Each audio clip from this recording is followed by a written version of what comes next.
Bismillahirrahmanirrahim. Assalamu alaykum, hurmatli ko'ruvchilar. Istiqlol kundalik xabarlar programmamizni ko'rishingizni qarshi olamiz. Men Abdullah Yilg'un. Programmamizda vatanimiz Sharq Turkiston va dunyo kun tartibidagi eng muhim xabarlarni huzuringizga sunamiz. Qanamsiz diqqatinglar ekranimizda bo'lsin. Yaqında tayinlangan Chen Shaojiang Qashqarga berib, irqiy qirg'inchilik siyosatini ta'kidladi. Yaqında Xitoyning irqiy qirg'inchilik siyosati ijrochisi Ma Xiaoruyning o'rniga almashtirilgan Chen Shaojiang bu hafta Qashqar, Otish qatorliq joylarga borgan bo'lib, bu jarayonda Xitoyning irqiy qirg'inchilik jinoyatiga aloqador iboralarni alohida ta'kidlagan. Xitoy tashviqot organi Tangritog' to'rining aloqador xabarida bildirilishicha, atalmish Uyg'ur Avtonom rayonlik partiya komitetining sekretari Chen Shaojiang, muavin sekretari va qo'rchoq rais Erkin Tunyaz 22-23 iyul kunlari Qashqar, Qizilsuv va Diviziya rayonini ziyorat qilgan. Chen Shaojiang bu jarayonda Xitoy Kompartiyasining atalmish Xinjiangni idora qilish tadbirini to'liq ijro qilish, atalmish Junxo millati o'rtaq gavdasi engini mustahkamlash, har qaysi millatlarning orlishishi, yo'g'rilishini zo'r kuch bilan ilgari surish, Xitoy tili yoziqini zo'r kuch bilan umumlashtirish, Sharq Turkistonning janubidagi jamiyat muqimligini kuchaytirish qatorliq irqiy qirg'inchilik iboralarini takrorlagan. Chen Shaojiang, Erkin Tunyaz qatorliq Xitoy amaldorlari bu jarayonda Qashqardagi Hedgoh masjidiga kirgan va dinni xitoychilashtirish terror siyosatining amaliylashish ahvolini tekshirgan.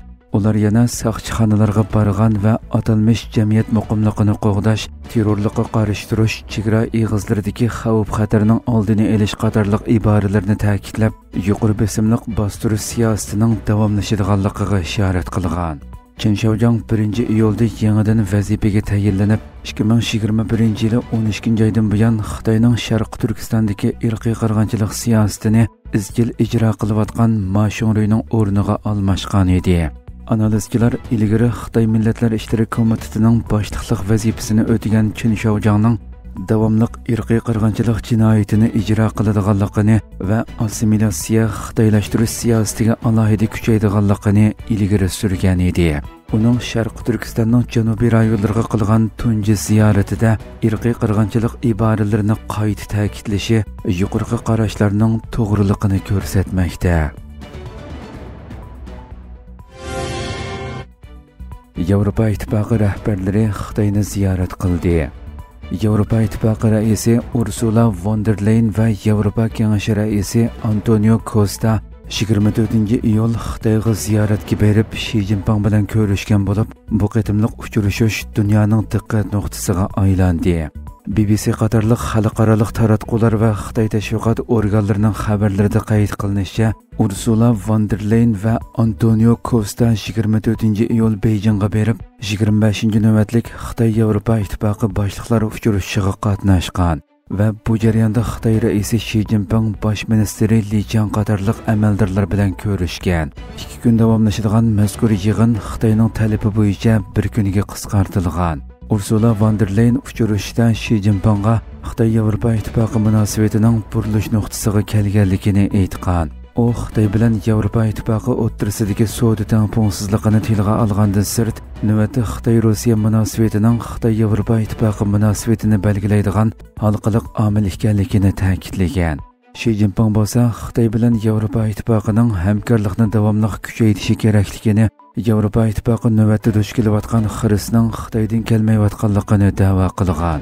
Xabarlarda qayd qilinishicha, ikki taraf bu qatimliq uchrashuvda klimat masalasi bo'yicha o'rtaq birlikka kelgan.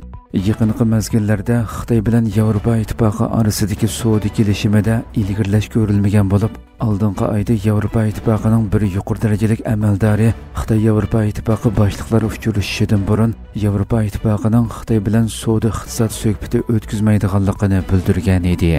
Xitoy izchil tariqada Yevropa Ittifoqi bilan munosabatini yaxshilashga urinayotgan bo'lib, Xitoy tashqi ishlar ministri bu oyning 5-ida Yevropa Ittifoqi bosh shtabi Germaniya va Fransiyani ziyorat qilgan edi.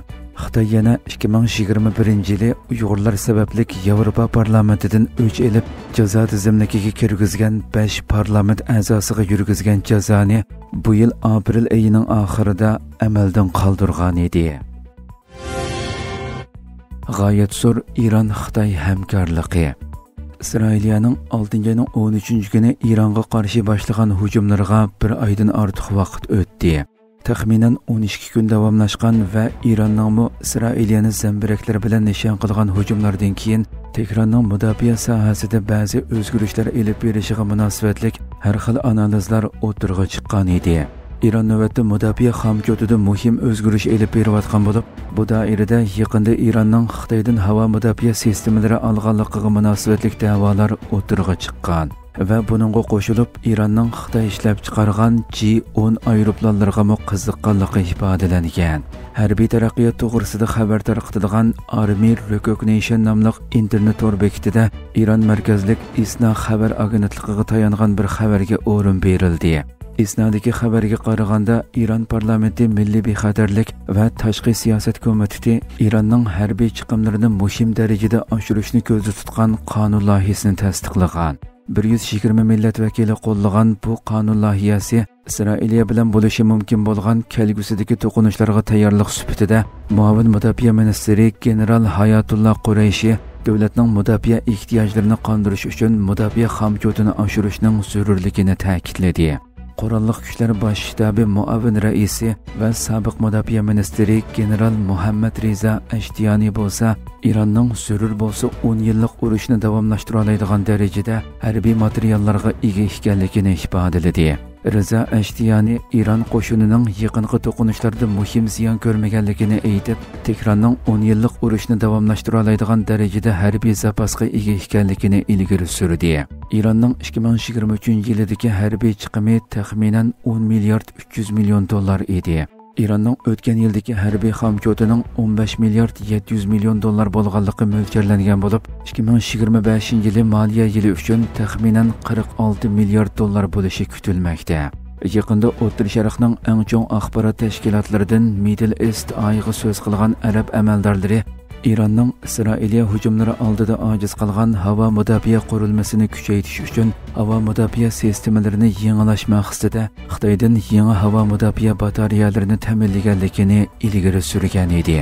Bu masala to'g'riliq yana bir Rus manbasida bo'lsa, Iranning Isroiliya hujumlari oldida unumsiz qolgan havo kuchlarini kuchaytirish uchun Xitoy ishlab chiqargan G-10 urush aeroplanlarini ta'minlamoqchi bo'lganligi va shu sababdan taraflar orasida muzokaralar elib berilganligi ilgari surilgan edi. Fransiyaning Falastin davlatini e'tirof qilish qarori kuchli g'ulg'ula qo'zg'adi. Fransiya prezidenti Emmanuel Macron Fransiyaning sentabr oyida o'tkazilgan Birlashgan Davlatlar Tashkiloti umumiy kengashi yig'inida Falastin davlatini rasmiy e'tirof qiladiganligini jakarladi.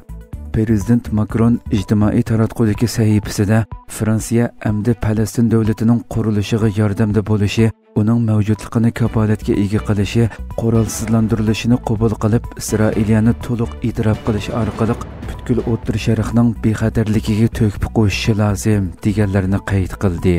Bu qaror bilan Fransiya 2023-yil oktyabrda Isroiliya G'azzaga qarata irqiy qirg'inchilik xarakterli hujum boshlagandan buyon Falastin davlatini e'tirof qilgan yoki e'tirof qiladiganligini jakarlagan davlatlar qatoriga qo'shildi. Hozirga qadar dunyo miqyosida kam deganda 142 davlat Falastinning mustaqil davlat sifatida e'tirof qilinishini qo'llaydiganligini bildirgan. Ko'plagan davlatlar, jumladan bir turkum Yevropa davlatlari Fransiyaning bu qarorini qarshi olgan bo'lib, Irlandiya, Ispaniya, Shotlandiya qatorliq davlatlarning bosh ministrlari Fransiyaning bu qarorining xalqaro ahamiyatga ega ekanligini ta'kidlashdi. Fransiyaning Falastinni e'tirof qilish qarori Isroiliyaning kuchli noroziligini qo'zg'agan bo'lib, Isroiliya bosh ministri Benyamin Netanyahu Fransiya hukumatining bu qadamiga terrorlikni mukofotlash deb baho berdi. Hörmətli görürmənlər, şuna qılıb bugünkü xəbərlərimiz müşahidə axırlaşdı. İnşallah ətiki proqramımızı görüşkəcə aman bolğaysızlar. Assalamu aleykum və rahmetullah.